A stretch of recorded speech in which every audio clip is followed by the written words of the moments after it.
The vast darkness of space lit up with a subtle shimmer as the Imperial scout vessel Starseeker dropped out of faster-than-light travel.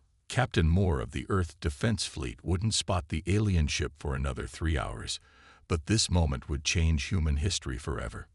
On board the Starseeker, First Observer Gray stared at his scanning screens with growing concern. His long, slender fingers tapped rapidly on the control panel as he double-checked the readings. "Commander," he called out, his voice carrying a hint of worry, "you need to see this." Commander White, a veteran of countless exploration missions, moved smoothly across the bridge. The artificial gravity made his movements appear almost elegant despite his massive frame. "What have you found, First Observer?" "A civilization, sir, in the third planet of this solar system." Gray pointed to the detailed scans showing Earth. "But the readings are unusual."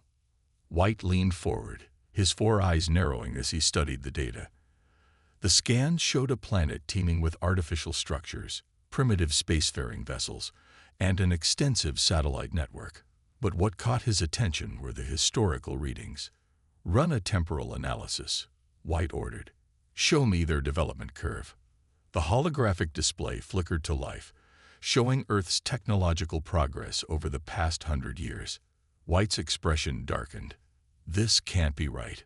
Run it again." Gray ran the analysis 3 more times. The results remained the same. "Sir, they've progressed from primitive combustion engines to basic space travel in less than a century. The Empire's predictive models show this should take at least 500 years." In his office aboard the Lunar Defense Station, Admiral Reed was enjoying his morning coffee when the alert came through. At first, he thought it was another false positive from the Deep Space Monitoring System. They'd had several of those lately, usually caused by solar flares or asteroid debris. But this was different. "Admiral," his AI assistant's voice was calm but urgent, "we're detecting unusual energy signatures beyond Neptune's orbit. The pattern doesn't match any known natural phenomena." Reed set down his coffee and pulled up the sensor data. After 20 years in space defense, he'd seen every kind of anomaly the solar system could produce. This was something new. "Wake up the command staff," he ordered, "and get me a direct line to the Defense Council." Meanwhile, aboard the Starseeker, Commander White had made his decision. The Empire's protocols were clear. Any species showing accelerated development must be reported immediately to the High Council. "Send the data packet through the quantum relay," he ordered. "Mark it as urgent." In the grand chambers of the Imperial High Council, ancient beings of immense power gathered to discuss this new discovery.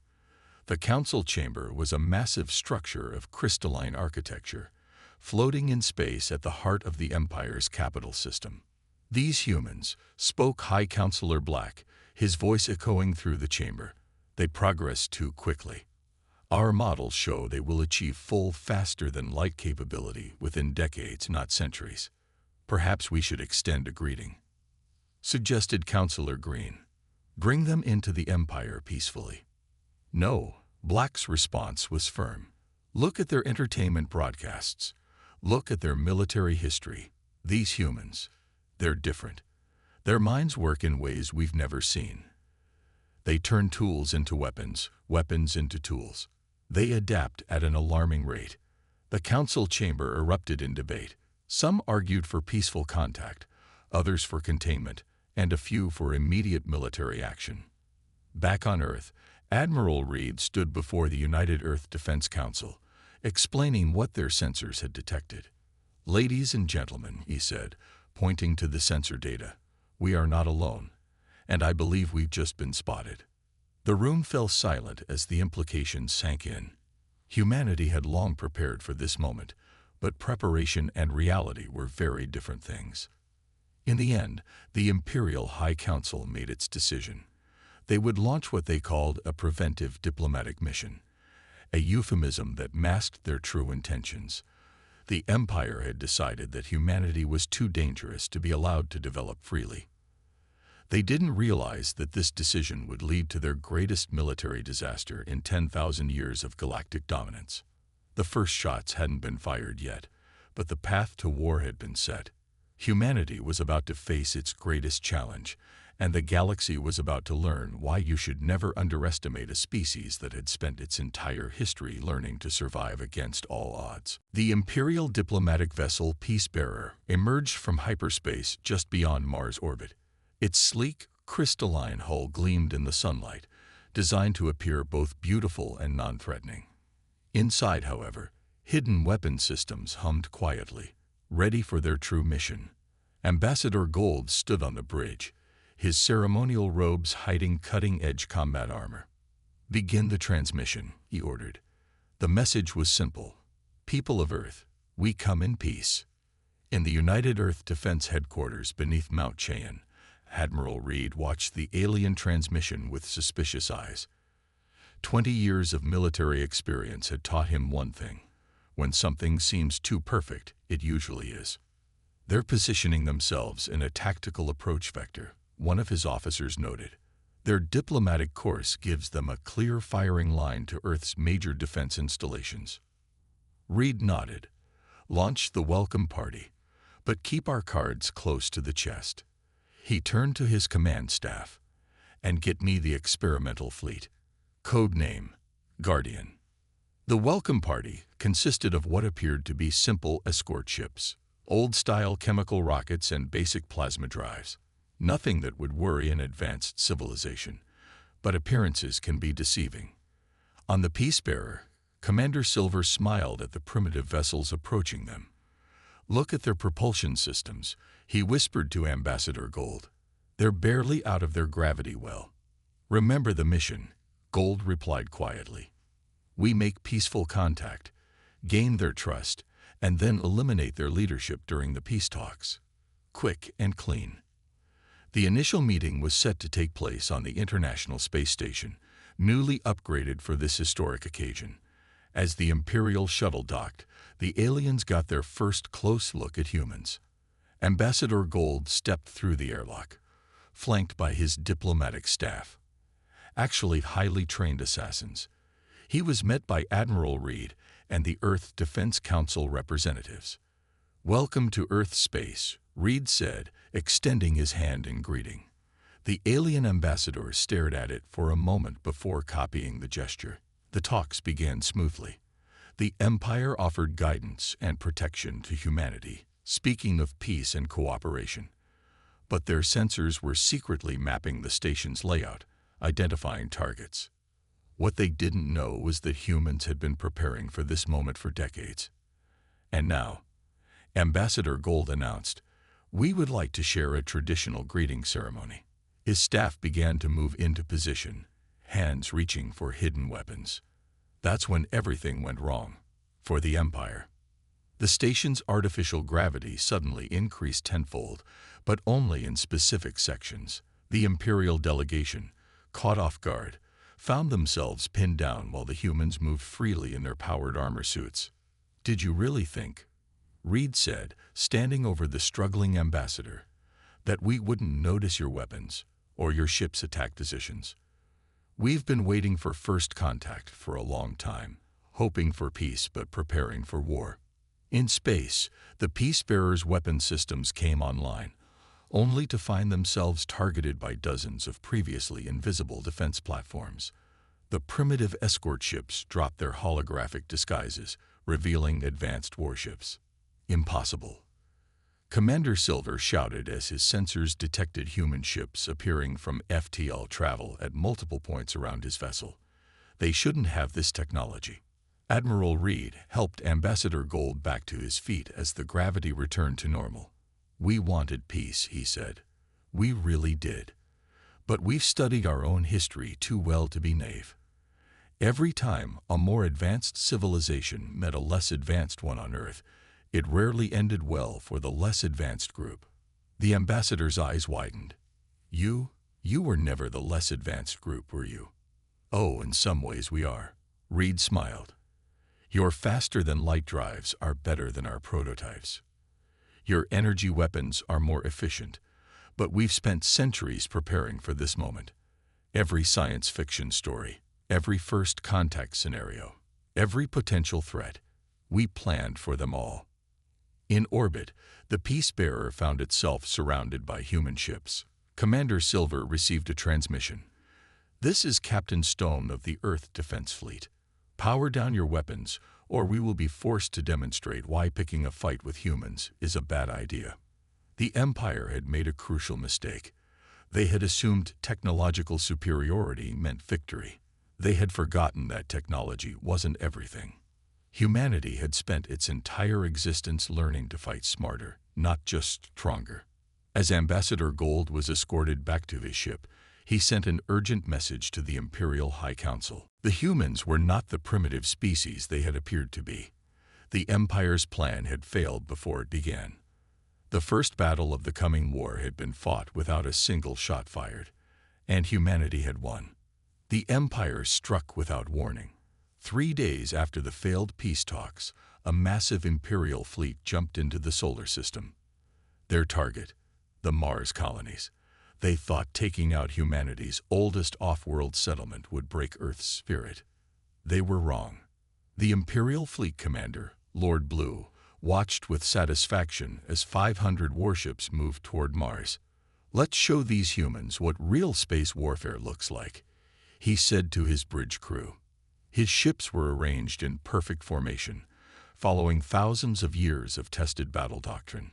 But the humans weren't following any standard battle doctrine. The Mars Defense Commander, Thompson, watched the approaching fleet on his holographic display. "Time to show them why you don't attack a species that spent centuries imagining space wars," he said, then activated his comm. "Begin Operation Scattered Thunder." The Empire's first sign that something was wrong came when their sensors detected movement from Mars moons, Phobos and Deimos. The rocky satellites began to break apart, revealing massive hidden shipyards and weapon platforms that had been disguised as natural terrain. "Impossible," Lord Blue shouted as his sensor officer reported the readings. "Those moons they're fake." "Not fake," his officer corrected. "Hollowed out, turned into fortresses. They've been preparing for decades." The Mars colonies themselves suddenly sprouted defense turrets from seemingly ordinary buildings. Mining lasers, originally designed to cut through asteroid rock, swiveled to target the Imperial ships. "All units, begin attack pattern." Lord Blue's order was cut short as something new appeared on his screens. Hundreds of small objects were launching from the Martian surface. "Missiles?" he asked. "No, sir," his tactical officer replied, voice shaking. "Shipping containers. Standard cargo containers, the kind used to transport goods between Earth and Mars, were being hurled into space. As they reached the Imperial fleet, they burst open.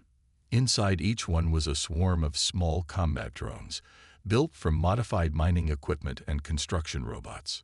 The Empire's perfect formation suddenly became their weakness. Packed tightly together, following traditional space combat doctrine, they were perfect targets for the swarms of agile, unpredictable human drones. "Spread out," Lord Blue ordered, but it was too late.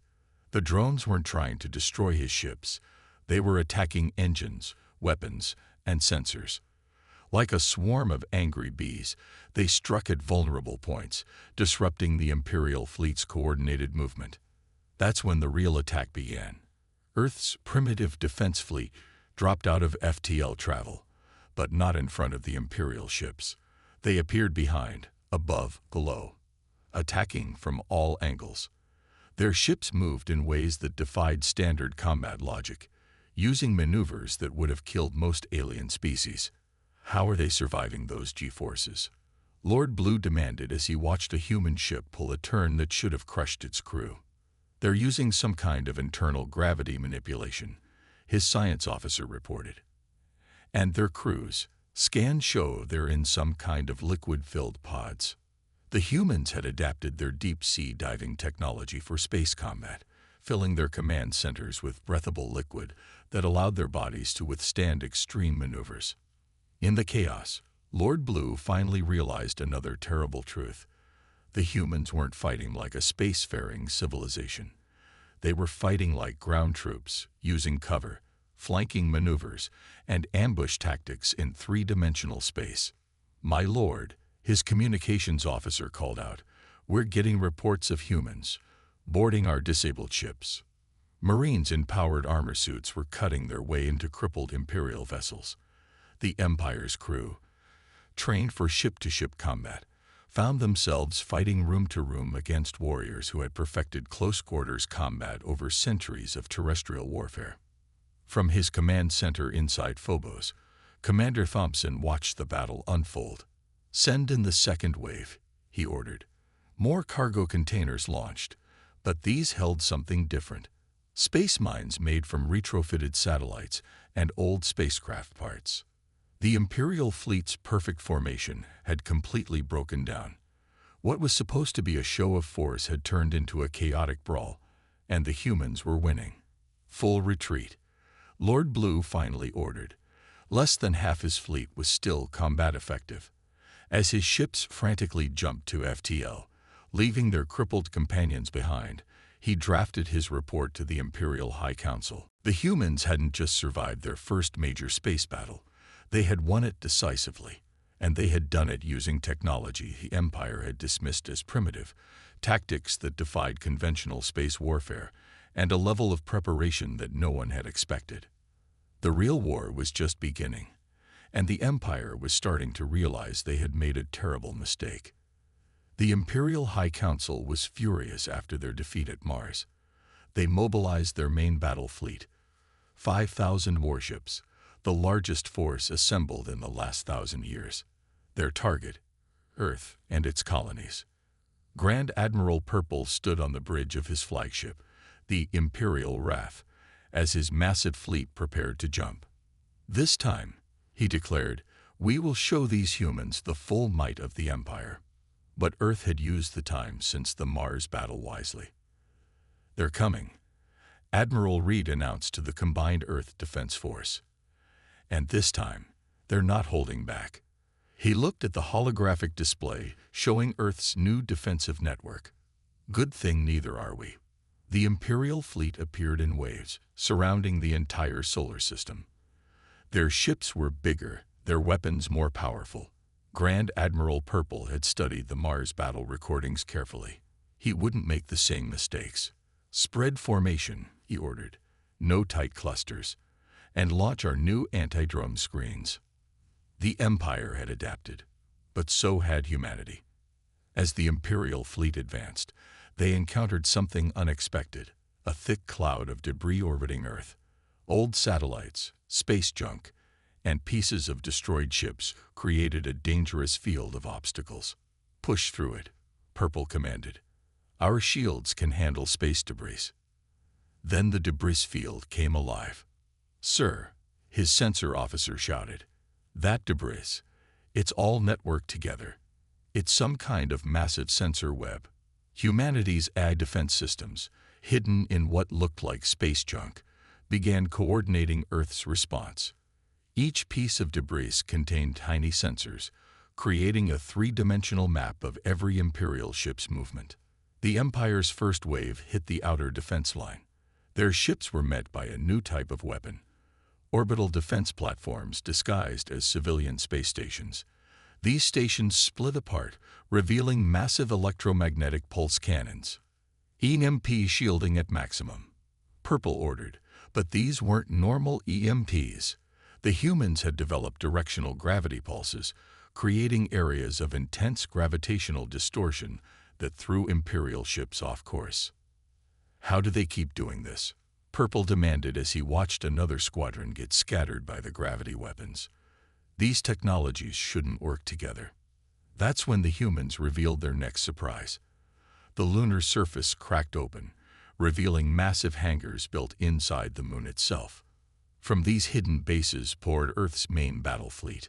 But unlike Imperial ships, which were built for power and durability, human vessels were strange hybrids of technology. Some used experimental gravity drives, while others had massive solar sails. Some were tiny and fast, others huge and heavily armored. "They're not standardized," Purple's tactical officer realized. "Every ship is different. We can't predict their capabilities."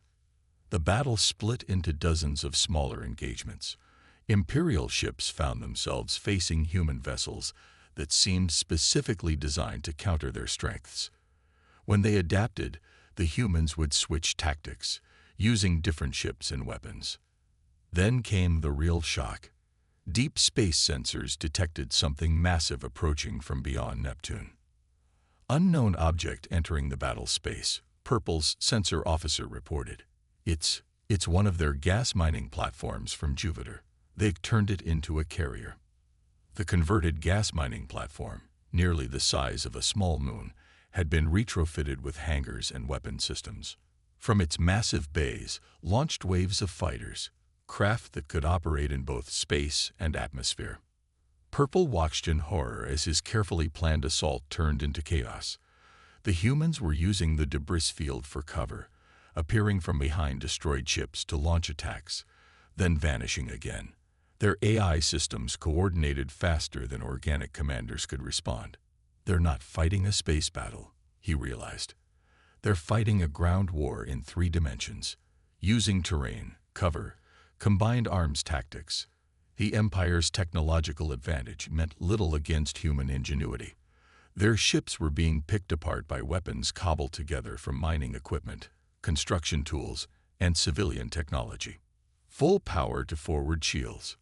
Purple ordered as the human fleet pressed their attack. Launch all fighters. Call in our reserves. But in the chaos of battle, he had forgotten something crucial. If these were ground warfare tactics in space, then, "My lord," his security chief shouted, "we have borders. Multiple borders on all decks." The Empire was learning a harsh lesson. Humans didn't just adapt their technology for war. They adapted their entire way of thinking. Every human innovation, every piece of technology, every scientific advancement had been made with both peaceful and military applications in mind. And now the Empire was facing the full force of humanity's martial creativity. Operation Threadcutter began 3 weeks after the Empire's massive assault on Earth. While the Empire expected humans to cower and recover after the battle, humanity had different plans. Admiral Reed stood before the holographic display showing supply lines across Imperial space. The Empire thinks like an empire. Big fleets, direct attacks, shows of force. He explained to his command staff. But humans? We think like guerrilla fighters. In a hidden shipyard inside a hollowed-out asteroid, Commander Wilson walked through rows of Earth's newest weapons. They didn't look impressive. In fact, they looked like ordinary cargo ships, mining vessels, and space tugs. Remember, she told her crews, the best weapon is the one the enemy doesn't see coming. The first strike came at an Imperial fuel depot near their front lines. The station's sensors detected an incoming vessel. Just another merchant ship, common in Imperial space. The ship was broadcasting standard Imperial codes, which humans had cracked weeks ago. Trading vessel requesting emergency docking. The human operator transmitted, their translator making them sound like a common Imperial merchant. Engine malfunction. Requesting immediate assistance. The station granted permission. It was standard procedure in the Empire to help disabled vessels. Their civilization prided itself on such order and efficiency. That was their mistake. The moment the damaged ship docked, it split open like a seed pod. Inside were dozens of small, stealthy attack craft. Within minutes, the fuel depot's defenses were down, its communications silenced, and its supplies either stolen or destroyed. By the time Imperial reinforcements arrived, the attackers were long gone. Similar strikes happened across Imperial supply lines. Cargo ships turned into raiders. Maintenance drones became saboteurs. Even space debris was weaponized, with tiny propulsion units turning chunks of metal into guided projectiles. In his command center on the Imperial capital world, Supreme Commander Yellow received increasingly desperate reports. "My lord," his logistics officer reported, "we've lost contact with another supply convoy. That's the 5th one this week, and the fuel depot attacks." "How?" Yellow demanded. "How are they hitting us everywhere at once?" The answer was simple. They weren't. Humans had mastered the art of making small forces appear larger through constant movement and unpredictable attacks. Earth's ships never stayed in one place, never established patterns. They used Imperial civilian traffic as cover, hiding among legitimate traders and travelers. Their vessels could change signatures, appearing as different ships to Imperial sensors. But the real damage wasn't physical. It was psychological. Imperial crews began jumping at shadows. Every civilian ship became a potential threat. Every piece of space debris might be a human weapon in disguise. The Empire's mighty military found itself being worn down not by big battles, but by constant, nagging fear. Another patrol lost contact. Yellow's aide reported, just vanished. The Empire had never faced this kind of warfare. Their battles had always been straightforward. Fleet actions, planetary sieges, shows of force. But humans fought like cornered animals, using every trick, every deception, every possible advantage. Then came the masterstroke. Commander Wilson's fleet, disguised as Imperial merchant ships, penetrated deep into enemy territory. Their target, the Empire's main shipyards. "Begin transmission," Wilson ordered. Suddenly, every screen, every communication device in the shipyard began showing the same message: scenes from Earth's military history, guerrilla warfare, resistance movements, asymmetric warfare. The psychological impact was devastating. Imperial workers and soldiers saw, for the first time, what they were really fighting: a species that had perfected the art of warfare against superior forces. As panic spread through the shipyard, Wilson's ship struck. The resulting destruction cost the Empire months of production capacity. But the humans weren't just destroying, they were learning. Every engagement taught them more about Imperial technology. Captured equipment was quickly reverse-engineered. Stolen data was analyzed for weaknesses. In his office on Earth, Admiral Reed received the reports with grim satisfaction. The Empire's strength was becoming its weakness. Their rigid military structure couldn't adapt fast enough to human tactics. "Send the next phase coordinates to all units," he ordered. "It's time to show the Empire why you should never back humans into a corner." The Empire had expected a desperate defense from Earth. Instead, they got a masterclass in asymmetric warfare. They were learning, too late, that humans didn't just fight wars. They revolutionized warfare itself, and Operation Threadcutter was just the beginning. The message that changed the course of the war arrived at Earth Defense Command through a captured Imperial communications relay. The Empire's encryption, once thought unbreakable, had finally given up its secrets to human AI systems. "They're planning something big," Admiral Reed announced to the War Council. Their entire remaining fleet, nearly 10,000 ships, gathering for one final push. The Empire had decided to end the war with overwhelming force. Their plan was simple: gather every available warship and crush Earth's defenses through sheer numbers. In the Kuiper Belt, far from Earth, Commander Wilson was overseeing humanity's response. Hundreds of captured asteroids had been hollowed out and turned into hidden bases. Inside one of these bases, she walked through rows of what her crews called Hell's Surprise. "Are you sure this will work?" she asked her chief engineer. "The Empire thinks they know all our tricks," the engineer replied, patting one of the modified cargo containers. "They haven't seen anything yet." The Imperial fleet gathered at the edge of the solar system. Supreme Commander Yellow stood on his flagship's bridge, watching his massive armada form up. "This time," he declared, "no clever tricks will save them. No guerrilla tactics can stand against 10,000 ships." The Imperial fleet began its advance. Their formation was perfect. They had learned from past mistakes. Screens of smaller ships protected the larger vessels. Sensors swept for hidden weapons and cloaked ships. But they weren't looking in the right places. As the fleet passed through the Kuiper Belt, they detected no threats. Their sensors showed only normal ice and rock debris. Supreme Commander Yellow allowed himself a smile. That's when the trap was sprung. Thousands of ice chunks, actually disguised human weapon platforms, suddenly activated. But they didn't fire conventional weapons. Instead, they released clouds of specially engineered nanobots. Minor debris impact, Yellow's tactical officer reported. Nothing our shields can't handle.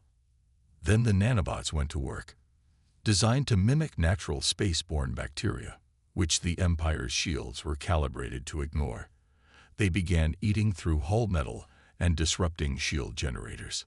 Multiple shield failures reported across the fleet. The tactical officer shouted, "Some kind of microscopic weapons." Before the Empire could react, the second phase began. The asteroids themselves started moving, revealing massive engines.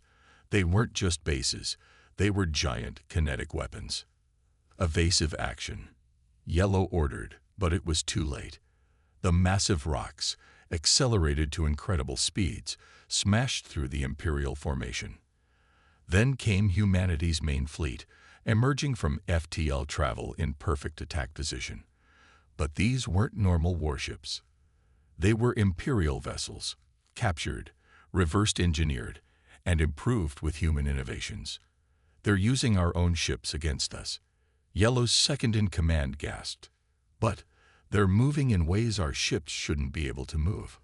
Human engineers had modified the captured ships, replacing rigid Imperial control systems with more flexible human designs. Ships that the Empire thought they could predict were now moving in impossible ways. The battle devolved into chaos.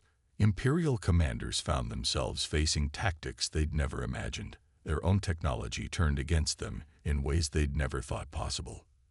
Then came the boarding actions.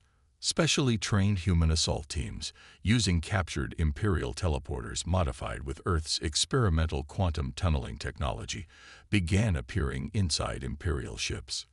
But unlike previous boarding actions, these weren't just soldiers. Engineering teams reported on decks 3 through 7. Yellow's security chief reported, "They're not destroying the ships. They're reprogramming them." Humanity had learned that destroying the Empire's ships was wasteful. Instead, they were capturing them, turning the Empire's own fleet against itself. In Earth Defense Command, Admiral Reed watched the battle unfold. The Empire's massive fleet was being torn apart not by superior firepower, but by superior innovation. "Send in the final wave," he ordered. The last of humanity's surprises appeared. Massive carrier ships made from hollowed-out dwarf planets, releasing swarms of fighters and drones. The Empire's fleet, already in disarray, began to break apart. "Full retreat," Supreme Commander Yellow finally ordered, but only a third of his fleet was still capable of FTL travel.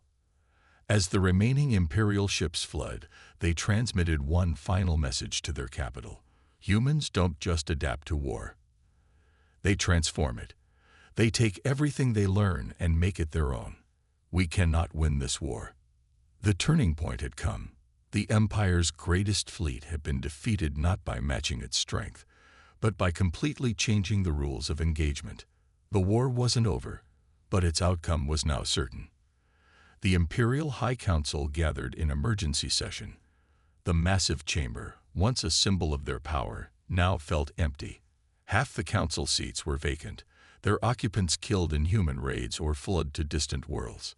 High Counselor Black, one of the few who had opposed the war from the start, stood to address his colleagues. "The humans have pushed beyond their solar system. They've captured 3 of our core worlds. Our fleets are in retreat everywhere." On one of those captured worlds, Admiral Reed walked through the Imperial Governor's Palace, now serving as Earth's forward command center. The massive view screen showed hundreds of Imperial ships, now serving in Earth's growing fleet. "Status report," he ordered. 17 more Imperial worlds have surrendered, his aide reported. They saw what happened to their fleet. "And sir, the transmissions are spreading." Across the galaxy, every civilized world was receiving the same messages. They showed Imperial ships being defeated, human tactics and technology overwhelming the greatest military force in known space. But more importantly, they showed mercy. Surrendered worlds weren't destroyed or enslaved. Instead, Humans shared their innovations, helped rebuild damaged infrastructure, and offered membership in a new alliance. In a distant sector, an alien fleet commander watched these transmissions with growing concern. They defeat the Empire's best fleets, he told his superiors, then help the conquered worlds grow stronger. Who are these humans? The answer came from an unexpected source. The Empire itself began broadcasting warnings to every spacefaring race. Do not engage in conflict with humans. They do not fight like other species. Every defeat makes them stronger. Every victory teaches them more. They transform their enemies' strengths into vulnerabilities. On Earth, the Defense Council met to discuss the future. The room had changed, now including representatives from former Imperial worlds. The Empire is fracturing, Commander Wilson reported. Their rigid structure can't handle defeat, but more importantly, their member worlds have seen a different way to exist. The humans had shown that cooperation could be more powerful than dominance. Their willingness to adapt and share innovations had turned former enemies into allies. In the Imperial capital, Supreme Commander Yellow prepared his final report. His hands shook as he recorded. The humans are unique. They prepare for wars they haven't fought yet. They turn civilian tools into weapons, then transform those weapons back into tools of peace. Their technology isn't superior, it's adaptable. Their tactics aren't perfect, they're unpredictable. But most dangerously, he continued, they make others like themselves. Worlds we've ruled for centuries are now thinking like humans, asking questions, innovating, adapting. The warning spread across space. Stories of the human way of war became legend, but so did stories of human peace. Admiral Reed stood on the observation deck of the captured Imperial Palace, watching ships from a dozen species dock at the orbital stations. Former Imperial worlds, independent systems, even fragments of the Empire itself, all coming to learn, to trade, to grow. Sir, his aide interrupted his thoughts, we're receiving a transmission from the Imperial capital. They're requesting peace talks. Reed smiled. The Empire had finally learned what humanity had known all along. True strength wasn't in domination, but in adaptation and cooperation. Send our response, he ordered. Tell them we'll meet them. And include the technical specifications for our basic FTL improvements. Show them we come in genuine peace. The final Imperial transmission, sent to all worlds, became known as the Great Warning. But it wasn't quite what the Empire had intended. Instead of frightening others away from humanity, it attracted them. Beware the humans, not because they are cruel. They show more mercy than any species we know. Not because they are strong. They turn weakness into strength. Beware them because they will change you. They will make you question, make you innovate, make you grow. They defeated our greatest fleets not through superior firepower, but by changing the very nature of warfare. And now they offer to change the very nature of peace. In Earth's war room, now renamed the Chamber of Cooperation, Admiral Reed reviewed the latest reports. The Empire was dissolving, reforming into something new. Former Imperial worlds were forming new alliances, sharing technology, growing together. Was this your plan all along? Commander Wilson asked him. Reed looked at the galaxy map, showing the spreading network of cooperation and innovation that had replaced the Empire's rigid hierarchy. Humanity's greatest weapon was never our ships or our tactics, he replied. It was our ability to imagine a different way of doing things. We didn't just win the war. We made war itself obsolete. The galaxy would never be the same, and that was exactly what humanity had hoped for.